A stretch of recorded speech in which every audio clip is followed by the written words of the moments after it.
Hello, everybody, and welcome back to another new video on the channel. Today, we're reviewing episode 101 for Boruto, and yeah, the episode itself was pretty average. It was average, but at least it's still keeping the good consistency that the anime has been having over the course of the last month. You know, this is the fourth episode in a row that the anime has kept its consistency at where it should be for what is essentially a sequel to the original Naruto series and Naruto Shippuden.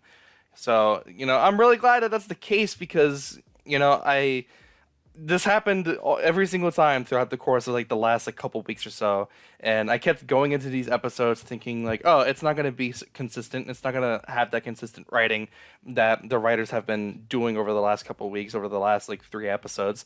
It's not going to be enjoyable. It's not going to be enjoyable whatsoever, and they're going to make Boruto, back to being a bad character and a badly written character, all over again. Thankfully we didn't get that, and I'm just glad that the writers are seem to be listening to the fans who make videos and do review the episodes. It almost seems like they are watching like what we're talking about, and they're listening and they understand that, yeah, we want this anime to be consistent. And I feel like that's the case now that we've reached over 100 episodes now. We're 101 episodes deep into this anime, and for some reason it all feels so inconsistent, and the writing just doesn't want to do what it needs to do, and that's to tell the story of what happened before the events of what we saw in episode 1, and the character growth and development of Boruto, and where he's at in the future, instead of just being a spoiled brat who hates life for seemingly no reason whatsoever. So we got a new opening, regardless, of all that. We're gonna go into the episode now, and we actually got a new opening for this episode, and we're gonna have that opening for obviously a little while, in the future. But I really liked the opening. I thought it looked really good, and then I think all the symbolism and the symbolic messages that were in the opening are very good. If you can point them out, and obviously recognize what they're trying to tell you in the opening, then you understand why it is what it is. But I also just think it just looks really good. I think it's really well animated, and there will actually be a card on the screen there. And there's a YouTuber who actually did an analysis on the opening, and I highly recommend that you go ahead and watch it because it was pretty enjoyable. And he also talked about the whole episode as itself as is. So go ahead and watch it.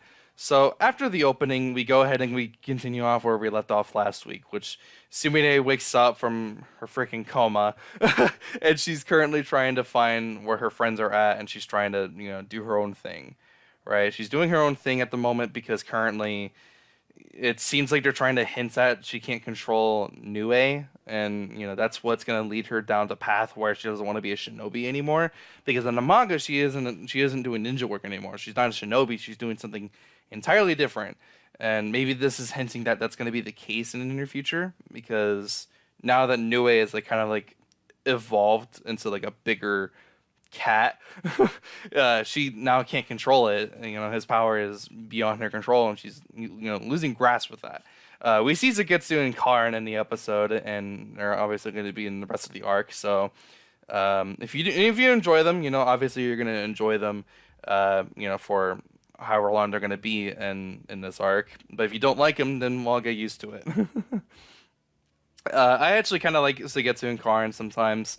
And Shippuden and Karn wasn't really written all that well. It was more of an exaggerated version of Sakura, I feel like. So she was very annoying.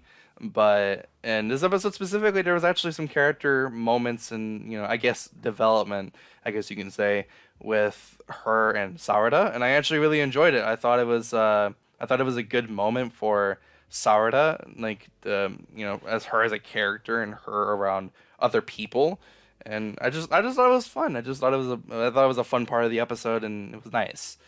Continuing on, like of course, obviously they figure out like intel about like Jugo and what's going on, and these guys from the Land of River and all this other bullshit, right? So we continue on forward, and Sugetsu and Boruto, they continue talking about what they were talking about before, and like the whole like message behind this whole arc, it seems like, and it seems, you know, they keep going ahead and they talk about like the whole fact that people have predetermined, you know, destinies. You know, with Jugo, for example, his predetermined destiny is that he is going to be stuck like the way he is. He's going to have the curse mark for his entire life, and that he is never going to be able to fully control it. And how Suigetsu is working for Orochimaru, and how his predetermined destination is how he's going to keep working with Orochimaru and keep doing what he's doing, right? But the reason why I think this is really important, because it's mainly centered around Boruto and him as a character, because him as a character can either become two different things. Either someone who follows down the path of what he's destined to be a part of, or he can try to change his destiny and his path and where he's led on in the future, because Boruto holds on to the previous establishment of what he was given through his father Naruto, and Naruto always believed in hopes and dreams, and Boruto is the same way. He like tries to stick to that, but with his whole predetermined destination, or his destiny rather, with how we've seen it from, you know, the first episode, in the beginning of the first episode, and where we know it's going to head, it's up to Boruto in order to determine, you know, whether or not he's gonna follow along that path of, you know, destruction for the shinobi, or whether or not he's gonna whether or not he's gonna try to change the future for the better. And of course, we already know what he's going to do from obviously what we've already seen. But the whole point of this, about the whole, you know, but the whole point of us seeing what happens before that,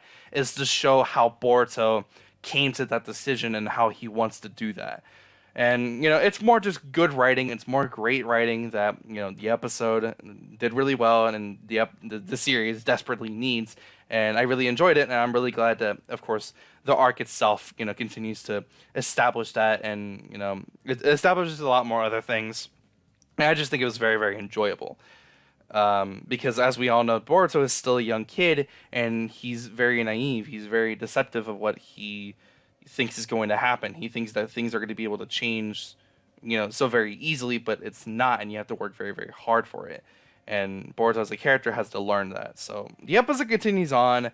You know, they go ahead and they try to do what they have to do. They try to get Wasabi and Nabita back from where they're at in the facility in that village that they're at, and get rid of the curse mark. And they do. You know, Sumire actually gives them a serum that is supposed to get rid of it.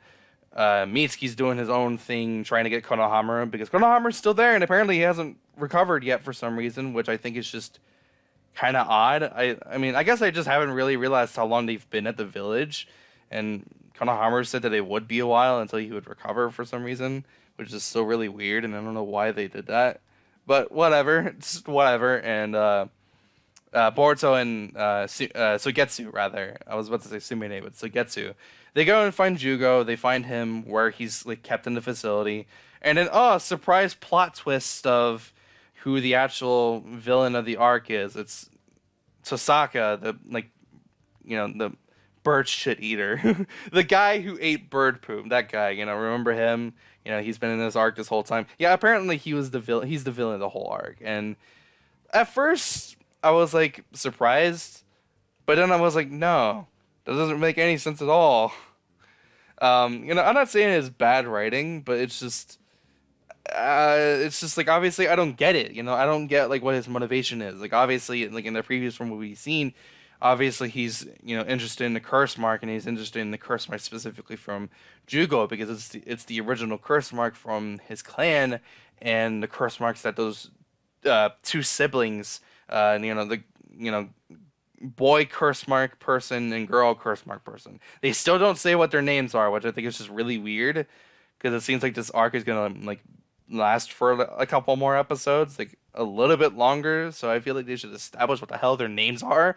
But they just keep referring to themselves as like sis or like big brother or whatever. I'm just like, can you say your fucking names? Like, I want to know what your names are. Like, it's just weird. It's like whenever I have to talk about them, I don't know what their names are, so I can't say what their names are, right? But Tosaka, this like bird enthusiast guy, is the main bad guy, and it's just like I don't really get like why he's the bad guy, you know? And like his motivations are, you know, centered around him trying to, you know, get more research on the curse mark, but like why? Why is he so fascinated about the curse mark? And like he doesn't there's no real like indication or like anything that where he says like he knows how to go against a curse mark, or like earlier in the episode he says that he'll be able to figure out a way to counteract the curse mark, but I don't know, like you can mark that down as like something else, but it's still really weird. It's still really weird. I don't really know how to feel about it. It left me more confused of like why they decided like him being a twist villain would be a good idea. I don't know. It's kind of obvious too. Like if you really pay attention to him, like it's kind of obvious, and just I don't know. It's kind of dumb. It's kind of dumb in my opinion. I didn't really like it all that much, but whatever. So yeah, that's pretty much the whole episode as itself. The episode itself is like it's good. I think it has a lot of good moments, but overall, it's like it's okay. It's an okay episode, but it's still consistent with what we've been given so far, and that's good. We need more of that. That's very, very good. But anyways, that's gonna wrap up the whole episode and the video itself. And if you did enjoy for whatever reason, be sure to leave a like. And if you are new and you want to see more, consider hitting the subscribe button, of course. And I'll see you guys in the next one, in the next video I make, which hopefully will be soon because I still have plans on what I want to make in the near future. Anyways, I'll see you guys in the next one. Have a fantastic day. I'm out. Peace.